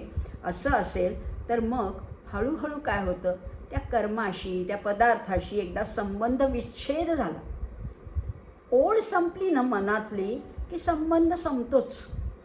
आत्तापर्यंत हे खाऊ का, ते खाऊ का, तिकडे जाऊ का, इकडे जाऊ का, ही साडी घेऊ, असं होते. जसा जसा त्या संबंध विच्छेद होत जातं तसं अंतःकरण रिकामं होत जातं, हलकं होत जातं. आणि मग तिथे राहायला कोण येतो? आनंद स्वरूप, साक्षात आनंद स्वरूप परमात्मा त्या अंतःकरणामध्ये राहायला येतो. मग ठरवूया आता आपण, द्यायचं जास्त, घ्यायचं कमी. किती दिवस उरले तेही माहिती नाही, पण घेण्याची ओढ आता कमी व्हायला पाहिजे, देण्याची वाढायला पाहिजे. मग आपोआप काय होतं, जीवन सदाचारयुक्त होतं. म्हणूनच या दोन्ही श्लोकामध्ये चातुर्वर्ण्यम मया सृष्टम, याच्यामध्ये सुद्धा आपल्या वाट्याला आलेलं काम उत्तम करायचं. तुम्ही ब्राह्मण आहात का, क्षत्रिय आहात का, वैश्य आहात, शूद्र आहात, त्याला महत्त्व नाही आहे. पण समाजामध्ये फार वेगळीच काहीतरी गैरसमजूत झाली आहे की चातुर्वर्ण्य म्हणजे ब्राह्मणांचा अगदी गौरव आणि शूद्रांवर अन्याय. असं नाही आहे, असं नाही आहे. ब्राह्मण हा जातीवर ठरत नाही, त्याच्या गुणावर ठरतो. सत्वगुण जास्ती असेल आणि तो अगदी एखाद्या खालच्या जातीमध्ये जन्मला असेल तरीसुद्धा त्याला ब्रह्माचा अधिकार आहे. अहो, उपनिषदामध्ये सुद्धा सत्यकाम जाबाल हा हीन जातीचा होता, पण त्यांनी एक उपनिषद लिहिलेलं आहे. म्हणजे प्रत्येकाला अधिकार आहे. तो गुणकर्म विभाग अशा ठरलेला आहे. समर्थ तर म्हणतात, म्हणजे सगळ्या भूती सर्वाभूती आत्माराम पाहावा हे तर आपण पाहतोच आहोत, पण त्याच जोडीला समर्थ म्हणतात, रामी मिनले असो नीच याती. ज्याच्या अंतःकरणामध्ये राम भिनलाय ना, पूर्णपणाने बांधलाय ना, रामी मिनले असो नीच याती, तो नीच जातीचा असला तरी चालेल, त्याच्या चरणाची वंदीन माती. समर्थ म्हणतात, कुठल्या नीच जातीचा असला पण रामाने जर का परिपूर्ण असला, रामनाम त्याच्या अगदी अणुरेणूमध्ये सामावलं असलं तर त्याच्या चरणाची मातीसुद्धा मी वंदन करीन. म्हणजे इथे कुठेही जातीचा उल्लेख नाही आहे, गुणकर्म विभागशः. आणि असं जो कोणी जाणतो तोच मला येऊन मिळतो आणि तो कुठल्याही कर्मानी बद्ध होत नाही, लिप्त होत नाही, अडकत नाही, असं म्हटलेलं आहे. पुढे भगवंत म्हणताय, एवै ज्ञात्वा कृतं कर्म पूर्वैरपि मुमुक्षुभिः. अशा प्रकारे एवै, एवं आपल्याला माहिती ना, एवं म्हणजे अशा प्रकारे, मागे पाहिलं होतं. एवं परंपरा प्राप्त किंवा एवं प्रवर्तितं चक्रं नानुवर्तयति. एवं म्हणजे अशा प्रकारे. एवं ज्ञात्वा असं जाणून घेऊन, ज्ञात्वा ज्ञा धातू आहे आणि त्याचं त्वांतव्य आहे. एवं ज्ञात्वा असं जाणून कृतं कर्म, मग कर्म कशी होतील? आपोआप पावन होतील, पवित्र होतील. एवं ज्ञात्वा कृतं कर्म, कुणी केली तशी कर्म? मी सांगतोय म्हणून विश्वास नुसता ठेवू नकोस अर्जुना. पूर्वैरपी मुमुक्षुभिः, पूर्वसूरींनी केलेली आहेत. पूर्वकाळचे तुझ्या पूर्वीचे जे मुमुक्षु होते त्या सगळ्यांनी काय केलं? आपापल्या कर्माचं पालन केलं. एवं ज्ञात्वा कृतं कर्म पूर्वैरपी मुमुक्षुभिः कुरु कर्मैव तस्मात् त्वं कुरु कर्म एव. अर्जुना, तस्मात् त्वं कर्म कुरु, तो तुझं काम कर. आता तस्मातचं तर आपलं ठरलं आहे ना. तस्मात आलं की उपसंहार आला, समारोप आला, सांगता आली, या विषयाचा उपसंहार आहे. म्हणून आता अर्जुना, तुला माहिती आहे ना, अशी कर्म पूर्वीच्या मुमुक्षूने पुष्कळ केलेली आहेत. आपापल्या कर्माला जागून, आपापला धर्म जो आहे, आपापलं जे कर्तव्य आहे त्याच्याप्रमाणे कर्म केलेली, हे जाणून, हे तत्त्व त्यांना कळलं आणि मग त्याप्रमाणे त्यांनी कर्माची आखणी केली, बांधणी केली. तू पण तसंच कर. तस्मात् त्वं कुरु कर्म एव, तुझं कर्म तू कर. आणि तुझं कर्म काय आहे अर्जुना? क्षत्रिय वृत्ती आहे ना, क्षात्र धर्म आहे तुझा. आणि कसं? पूर्वतरं कृतं. अरे पूर्वी नाही का, आता 3ऱ्या अध्यायाच्या 20व्या श्लोकामध्ये जनकाचा उल्लेख आला होता. आता ह्या अध्यायात सुद्धा मनूचा उल्लेख आहे, इक्ष्वाकूचा आहे, विवस्वानाचा आहे. आणि हीच तुला नावं सांगतोय. या सगळ्यांनी काय केलं? आपापलं कर्म उत्तम केलेलं आहे. वेगळी काही साधना नको, वेगळी उपासना नको, आपलं कर्म उत्तम रीतीने केलं. सूर्य काय करतो आपण पाहिलं मागच्या भागात. सूर्य हा उत्तम कर्मयोगी आहे. मनूनी काय केलं? हा सगळा वंश पुढे चालवलेला आहे. किंवा सगळे इक्ष्वाकू राजाचं वैशिष्ट्य आपण पाहिलं. सत्यवचनी, एकपत्नी, एकबाणी, असं सगळं त्यांचा जो वंश होता तो म्हणजे प्रत्येकाने आपापलं कर्म केलेलं आहे. आणि त्या कर्म करण्याच्या पूर्वी हे कर्मयोगाचं तत्त्व जाणलं आहे ना त्यांनी, आणि म्हणून त्यांना उत्तम कर्म करता आली. मग तू का अपवाद ठरतोस अर्जुना? तू पण कर ना. तू हे तत्त्व आधी जाणून घे, तुला मनाला पटेल, आणि मग त्याप्रमाणे तू तुझं कर्म आचर. तुझं कर्म आहे युद्ध करणं. युद्ध सिद्ध हो, युद्ध सिद्ध हो, युद्ध सिद्ध पार्था, असं त्याला उठवलेलं आहे, त्याला जागं केलेलं आहे भगवंतानी. आणि आता म्हणतायत अर्जुना, अरे तू मुमुक्षु आहेस. कोण आहेस तू? मुमुक्षु आहेस. मुमुक्षु शब्द पाहिला आपण, युयुत्सु गेला आहे, जिज्ञासू, पिपासू, मुमुक्षु. मुमुक्षु म्हणजे ज्याला मोक्षाची इच्छा आहे तो. मला माहिती आहे ना, तू सात्विक वृत्तीचा आहेस, सज्जन आहेस, ऋजू मनाचा आहेस, आणि म्हणून तू मुमुक्षु आहेस. आणि त्याच्यासाठी या मुमुक्षु पदापर्यंत पोचण्यासाठी 2च गोष्टी कराव्या लागतात. कर्तृत्वाभिमान, त्याचा त्याग करायचा, आणि फलेच्छा नको. या दोन्ही गोष्टी तुला सहज जमतील, कारण तुला काहीच अशक्य नाही आहे. तू स्वतः महाबाहू आहेस, तुला हे नक्की जमणार आहे. त्यामुळे त्या कर्तृत्वाभिमानाचा आणि फलेच्छेचा तू पूर्ण त्याग कर. आणि ह्या सगळ्या ज्या गोष्टी आहेत, आता हा त्याग करण्यासाठी एक तत्त्व जाणायला पाहिजे. हे शरीर, हे मन, इंद्रिय, बुद्धी कुठनं मिळाली आहे मला? या संसारापासूनच मिळालेली आहे. या सगळ्या प्राप्त झाल्या आहेत त्या संसारापासून प्राप्त झाल्या आहेत, समाजाकडनं मला मिळालेलं आहे. आणि मग हे सगळं संसाराच्याच सेवेत लावायचं आहे. मी कुणीच नाही आहे, मी याच्यामध्ये कुणी नाही. जे इकडनं मिळालं ते फक्त तिकडे पोचवायचे, एवढंच माझं कार्य. मी फक्त माध्यम आहे, फक्त इन्स्ट्रुमेंट आहे, फक्त साधन आहे, फक्त टूल आहे.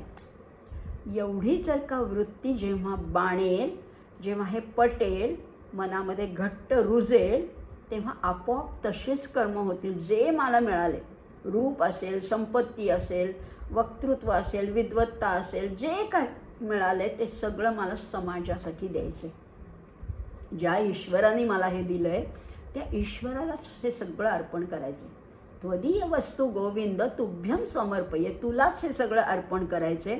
हे जर का करता आलं, हे लोककल्याणासाठी जर का त्याचा उपयोग करता आला, माझी किंचितही फळाची अपेक्षा नाही. मला त्याच्या बदल्यात काही पाहिजे असंही नाही आहे. कर्तृत्वाचा अभिमान नाही आहे. मी केलं हा सुद्धा भाव नाही आहे. आणि ते उत्तम कर्म करून, प्रत्येक कर्म परमेश्वरासाठी, उत्तम पदार्थ दुसऱ्यासी द्यावा. फुलं काढली तरी त्याच्यातली उत्तमातली उत्तम फुलं परमेश्वराला व्हावी.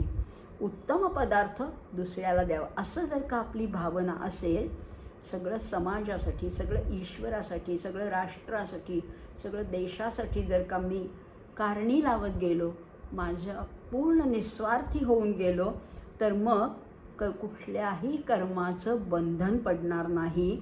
आणि मग हे तर पडणार नाहीच, ही तर झाली निगेटिव्ह गोष्ट, बंधन पडणार नाही. पण दुसरी गोष्ट आहे की परमात्म्याशी योग साधणार आहे, परमात्म्याशी आपण जोडले जाणार आहोत. पण मागच्या वेळेस पाहिलं, कर्मयोग, कर्म दुसऱ्यांसाठी करायची आणि योग आपल्याला प्राप्त होतो. कसा योग? योग म्हणजे परमेश्वराशी युज, जोडलं जाणं आहे. त्यामुळे ह्या श्लोकामध्ये एवम, एवम म्हणजे अशा प्रकारे, आणि तस्मात असंही पाहिलं. आणि निष्काम कर्मयोग आहे हा सगळाच. निष्काम कर्मयोग जर का खऱ्या अर्थाने प्रत्येक कर्मात, हां, 1-2 कर्मात केला आणि बाकीची कर्म सगळी स्वार्थीपणा, असं नाही. प्रत्येक कर्म निष्कामच. प्रत्येक कर्म माझ्यासाठी नाहीच, दुसऱ्यासाठी मी करत गेलो, मला काहीच कमी पडणार नाही आहे बरं का. तुम्ही म्हणालो सगळं दुसऱ्यासाठी केलं तर मग आम्ही खायचं प्यायचं काय? असं नसतंच मुळी, असं नसतंच. तुम्ही दुसऱ्यासाठी करा, देव तुम्हाला उपाशी ठेवणार नाही आहे. अहो, दुसऱ्याला अत्तर लावायचं झालं, दुसऱ्याला लावा ना अत्तर, भरभरून अत्तराच्या अगदी कुप्याच्या कुप्या तुम्ही वापरा, दुसऱ्याला अत्तर लावा. पण मग ते लावताना तुम्ही सुगंधित झाल्याशिवाय राहाल का? तुम्ही सुगंधित होणारच आहात, पण लावायचे दुसऱ्याला मनापासनं.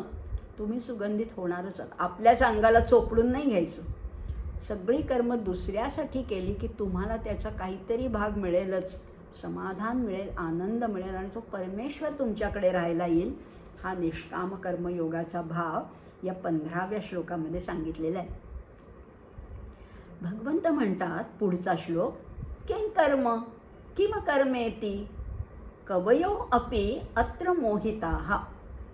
किं कर्म किम कर्मेति कवयोप्यत्र मोहिताः तत्ते कर्म प्रवक्ष्यामि यज्ञात्वा मोक्षसे शुभात. कर्म म्हणजे काय? आता आम्हाला हे कर्म तुम्ही सांगितलं कळलं. कर्तृत्वाभिमान टाकायचा आहे, फळाची इच्छा टाकायची आहे, आसक्ती टाकायची वगैरे वगैरे सगळं कळलं. पण आधी आम्हाला हेच कळलं नाही आहे की कर्म म्हणजे काय, अकर्म म्हणजे काय आणि विकर्म म्हणजे काय. सगळा गोंधळच होते डोक्यामध्ये. किं कर्म किम अकर्म इति कवयः अपि अत्र मोहिताः. अहो, आमची गोष्ट तर सोडूनच द्या, आम्हाला तर काहीच माहिती नाही आहे, आमची गोष्ट सोडून द्या. पण कवयः अपि अत्र मोहिताः, कवी म्हणजे इथे विद्वान, विचक्षण, पंडित जे आहेत त्यांनासुद्धा या कर्म अकर्म आणि विकर्म याचं रहस्य नीटसं कळलेलं नाही आहे. अर्जुना, तत्ते कर्म प्रवक्ष्यामी, तेच कर्म मी तुला आता सांगतोय. आणि जे जाणल्यावर यज्ञात्वा मोक्षसे अशुभात. अशुभात म्हणजे अशुभापासून तुझी मुक्तता होईल, म्हणजे सगळे दोष तुझ्यापासून नाहीसे होतील, सगळी पापं तुझ्यापासून दूर जातील. आणि अर्जुनाला जी भीती होती ती पापाचीच होती ना, त्या नरकाचीच अर्जुनाला भीती होती. आणि म्हणून भगवंत मधनं वारंवार त्याला सांगतात, यज्ञात्वा मोक्षसे अशुभात. आता कर्म अकर्म आणि विकर्म बघूया अर्थ काय आहे. आचार्यांचं मत आपण गृहीत धरूया, ग्राह्य धरूया. शांकर भाष्य, आद्य शंकराचार्यांनी जे गीतेवर भाष्य केलं आहे ते अद्वितीय, त्याचाच आधार घेऊन इतर संतांनी, इतर विद्वानांनी आपापली मतं मांडले. पण आपण आचार्यांच्या मताचा आधार घेऊया. आचार्यांच्या मते कर्म कशाला म्हणायचं? शास्त्रविहित कर्म जे आहे त्याला कर्म म्हणायचं.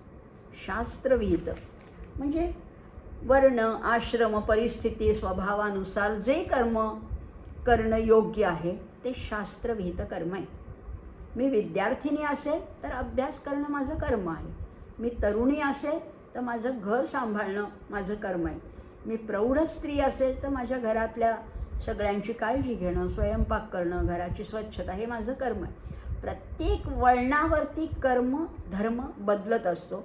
पण तो ओळखायचा, त्यालाच म्हटलेलं शास्त्रविहित कर्म. आणि विकर्म म्हणजे काय आहे, तर विकर्म म्हणजे निषिद्ध कर्म. करू नये. चोरी, असत्य भाषण, हिंसा करू नये, याला विकर्म म्हटलेलं आहे. आणि अकर्म म्हणजे कर्मसन्यास, किंवा त्याला आचार्य म्हणतात तूष्णीभाव. त्याच्यात कुठेच अडकायचं नाही म्हणजे अकर्म. कर्म करायचं पण त्याच्यात अडकायचं नाही. कर्म करायचं, उत्तम रीतीने करायचं, म्हणजेच कर्माचं अकर्म करायचं. कर्माचं अकर्म, आता जेवूनसुद्धा उपाशी कसं राहायचं? जेवल्याचं सुद्धा कर्म बंधनकारक ठरता कामा नये. तुकाराम महाराज तर म्हणतात, विठ्ठल नामक ग्रासो ग्रासी, तो जेविलाची उपवासी. प्रत्येक घासाबरोबर विठ्ठलाचं नाव घ्यायचे. मग ते जेवण जेवूनसुद्धा तुम्हाला त्याचं कर्माचं बंधन नाही लागणार. तो जेविलाची उपवासी, तो उपाशी असल्याप्रमाणेच तो इतका निर्लेप असेल. सगळी कर्म करायची पण कशात अडकायचं नाही. सूर्यासारखं आपण कर्मयोग्याचं उदाहरण पाहिलं होतं. आता बघूया आणखीन ह्याचा हात शब्दशः अर्थ कळला. किं कर्म किम कर्मेति कवयोः अपि अत्र मोहिताः. तेच कर्म मी तुला सांगतो, तत्ते कर्म प्रवक्ष्यामि. तेच कर्म तुला सांगतो, यज्ञात्वा, जे जाणल्यानंतर तू ह्या पापापासून मुक्त होशील.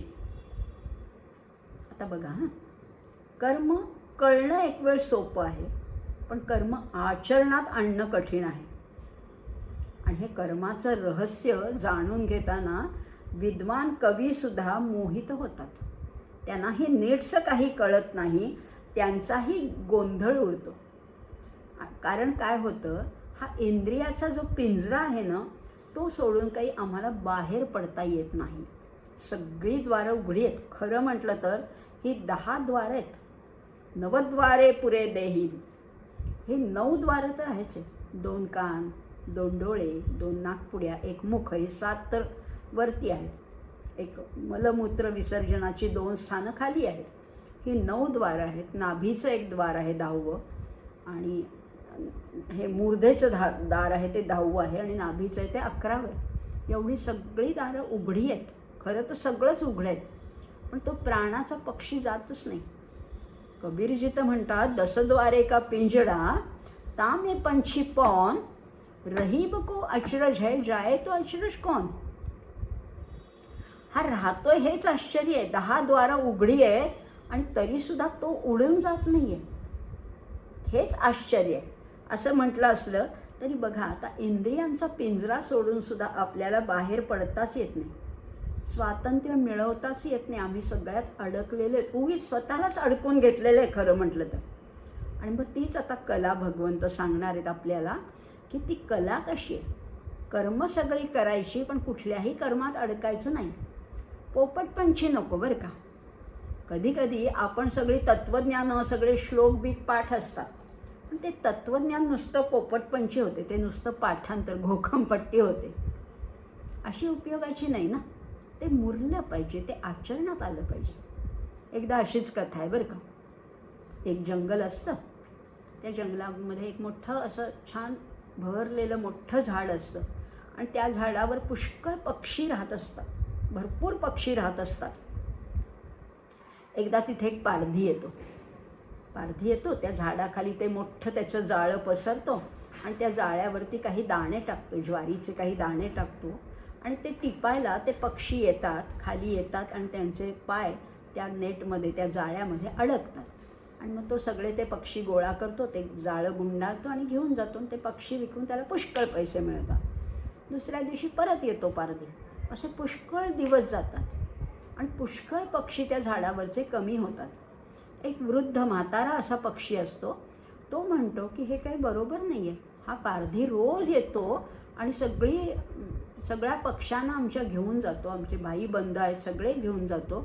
आता फारच थोडे पक्षी उरलेले आहेत.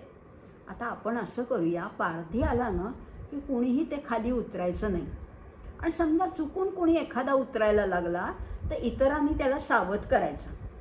त्याला म्हणायचं, सावधान सावधान, पारधी आला, दाणे पाहून भुलू नका, जाळ्यात अडकून घेऊ नका, पारधी आला सावधान, असं म्हणायचं.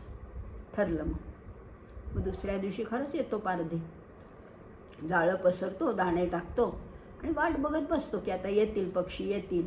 पण पक्षी गाणंच म्हणायला लागतात, सावधान सावधान पारधी आला पारधी आला. कोणी पक्षी खालीच उतरत नाहीत. मग त्या पारध्याची अगदी म्हणजे त्याची फजिती होते. त्याला काहीच पक्षी मिळत नाही. पण दुसऱ्या दिवशी परत येतो. असं त्याचाही क्रम चालूच ठेवतो तो. पुष्कळ दिवस जातात. आता नवीन काही पक्षी जन्माला येतात. त्यांना तर हे काहीच माहिती नसतं. हे पारधी येतो, जाळं टाकतो, दाणे टाकतो, काहीच माहिती नसतं. मग ते सुद्धा रोजच्या सवयीप्रमाणे ओरडायला लागतात, पारधी आला पारधी आला, सावधान सगळेच पक्षी ओरडत असतात. आणि ते छोटे छोटे जे पक्षी असतात ज्यांना हे काही पूर्वकल्पना नसते, ते ओरडत ओरडत येतात खाली. ते दाणे टाकलेले टिपायला लागतात आणि त्याच्यात अडकतात. पुष्कळ पक्षी असे अडकतात. आणि अडकले तरी म्हणत असतात, सावधान सावधान पारधी आला पारधी आला. तत्व काय आहे, तात्पर्य काय? आपण सुद्धा हेच करतो ना. बोलतो पुष्कळ. सगळं आम्हाला गीता मुखोद्गत आहे, उपनिषद वाचलेली आहेत, सगळं तत्त्वज्ञान सगळं अगदी मुरलेलं आहे अंगात. पुढे काय आचरणात आहे का? ते इम्प्लिमेंट होतं आहे का? ते होत नसेल तर हे सगळं व्यर्थ आहे. आणि त्यामुळे भगवंत आता ही कला आपल्याला शिकवणार आहेत. कारण शास्त्र काय करतं? शास्त्र नुसते सिद्धांत मांडतं, पण कला ती कशी ॲप्लाय करायचं ते शिकवते. आणि म्हणून भगवंत म्हणतात, तत्ते कर्म प्रवक्ष्यामी. ते तुला मी आता कर्म कसं आचरायचं ते तुला सांगतोय. कर्माचंच अकर्म कसं करायचं ते सांगतो. आणि हे जाणलंस की तू त्याच्यातनं, त्या पापातनं निश्चितपणाने मुक्त होशील. आता काय सांगतायत भगवंत पुढच्या 17व्या श्लोकात बघूया ना. कर्मणो ह्यपि बोद्धव्यं बोद्धव्यंच विकर्मणः अकर्मणश्च बोद्धव्यं गहना कर्मणो गतिः. कर्माची गती कशी आहे? गहन आहे. कर्म म्हटलं तर आपल्याला सोपं वाटतं. कामं करायला आमची काही ना नाही आहे हो. पण कर्म करून सुद्धा त्याच्यात बंधनात सापडायचं नाही. कर्माचं अकर्म करायचं. हे तुम्ही काय बोलतात हे नाही आम्हाला समजलेलं. तेच समजून घ्यायचे. कर्मणो हि अपि बोद्धव्यम. बोद्धव्यम म्हणजे जाणून घ्यायचे. काय कर्म म्हणजे काय हे आधी जाणून घेऊया. बोद्धव्यंच विकर्मणः. विकर्म कशाला म्हणतात तेही नीट जाणून घेऊया. ऐकलंय, शब्दशः अर्थ पाठ आहे, पण कळलं काहीच नाही. विकर्म म्हणजे जे टाळायला पाहिजे, जे कधीच करायचं नाही त्याला विकर्म म्हटलेलं आहे. कधीही त्या मार्गाने जायचं नाही. जे टाळायचं आहे, निषिद्ध आहे, जे त्याज्य आहे, ते कर्म पण आधी जाणून घेतलं पाहिजे ना. कुठली कर्म करायची आणि कुठली करायची नाहीत याचाही एक निवाडा मनामध्ये झाला पाहिजे. त्यामुळे कर्म जाणून घ्यायचं आहे, विकर्म जाणून घ्यायचं आहे, आणि तिसरं म्हणजे अकर्म कसं आहे तेही जाणून घ्यायचं आहे. अकर्म म्हणजे निष्क्रियता नाही बरं का, की नुसते बसलेत हातावर हात ठेवून, ते अकर्म नाही आहे. सगळे कर्म करत असताना सुद्धा एकाही कर्माचा लेप लागू द्यायचा नाही आणि सगळ्या कर्माचं अकर्म करायचं. हेच तुला मी अर्जुना सांगतो आहे. आणि ही गहना कर्मणो गतिः. कर्माची गती मात्र अतिशय गहन आहे. हे कर्माचं इंगित जाणून घ्यायचे. कर्म अकर्म विकर्म याच्यातला भेद समजावून घ्यायचा आहे. आणि नुसताच समजावून घेऊन नुसता पुस्तकातला नाही, नुसता डोक्यात नाही, तर तो आचरणात आणायचे. आणि कबीरांचं सुद्धा एक फार सुंदर भजन आहे, कर्म की गती न्यारी संतो कर्म की गती अति न्यारी. ही कर्माची गती समजावून घ्यायला पाहिजे. कर्म तर सगळेच करतो, उत्तमसुद्धा कर्म करतो, पण उत्तम कर्मापाठोपाठ त्याचा अहंकार येतो आणि तोच आपल्याला खरं तर टाळायचा आहे. आणि हा अहंकार टाळत असताना आपल्याला त्या कर्माचं अकर्म कसं करता येईल तेच बघणार आहोत. बघा, आता आपण आज कितीतरी गोष्टी पाहिल्या, चातुर्वर्ण्य पाहिला. ह्या चातुर्वर्ण्यामध्ये सुद्धा अशी एक गंमत आहे बरं का. गंमत काय आहे तर असं म्हणतात बरं का, हे चातुर्वर्ण्य आहेत ना, त्यांना ब्रह्मदेवानी एक उपदेश दिला, एक वाक्य दिलं. समजा काय वाक्य दिलं? सदाचरणात राहा. साधंच वाक्य ना, कळला अर्थ आम्हाला सुद्धा. सदाचरणात राहा. ब्राह्मणा पण स्वभाव वेगळे असतात ना. चारही वर्णांच्या चारही प्रतिनिधींचे स्वभाव वेगळे होते.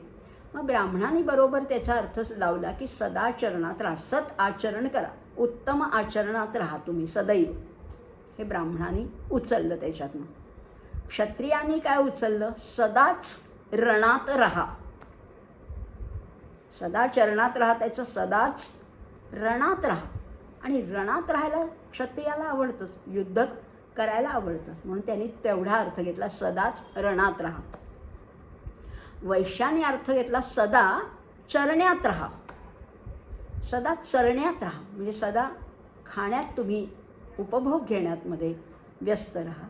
आणि शूद्राने अर्थ घेतला, सदा चरणात राहा, पायाची सेवा करा, चरणापाशी तुमची जागा आहे. असे 4 अर्थ सदा चरणात राहा या शब्दाचे चारही काय वर्णाने घेतले. अशी गंमत म्हणून आपण ही पाहिली. जसे मगाशी आपण पक्ष्यांचं पाहिलं, वनस्पतींचं पाहिलं, तसंच हे सगळं गंमत म्हणून जर सदा चरणात राहा जर बघितलं तर हे 4 प्रकारांनी त्याचे अर्थ लागू शकतात. असाच याचा मतितार्थ घेऊया. आज आपले खरं थोडे श्लोक झालेत, पण तरीसुद्धा आपल्याला हेच बघायचे की भगवंत कसे आहेत. कर्म, सगळे कर्म भगवंत सगळे आहे सृष्टी. अहो तुम्हा आम्हाला सगळी शक्ती देणारे सुद्धा तेच आहेत, तहान भूकसुद्धा आमची निर्माण करणारे तेच आहेत, क्षमवणारे सुद्धा तेच आहेत. सगळे कर्म करतात पण ते अलिप्त आहेत. आम्हाला तसं राहता येईल का? आम्हाला संन्यास घ्यायचा नाही, आम्हाला विरक्त व्हायचं नाही, हे सगळा संसार करायचा आहे, सगळी आमची नेमलेली कामं करायची आहेत, पण आम्हाला त्या कर्माचं बंधन नको असेल, लिप्त व्हायचं नसेल, अडकायचं नसेल, तर त्या कर्माचं अकर्म कसं करायचं ही कला आपण संतांना विचारायची, भगवंतांना विचारायची, सज्जनांना विचारायचे आणि ती आत्मसात करायची आणि आपण तसं आचरण करायचे. अशीच त्या भगवान योगेश्वराकडे प्रार्थना करूया आणि आज इथेच थांबूया. सर्वेपि सुखिनः सन्तु, सर्वे सन्तु निरामयाः, सर्वे भद्राणि पश्यन्तु, मा कश्चित् दुःखमाप्नुयात्. ओम शांती शांती शांती. धन्यवाद.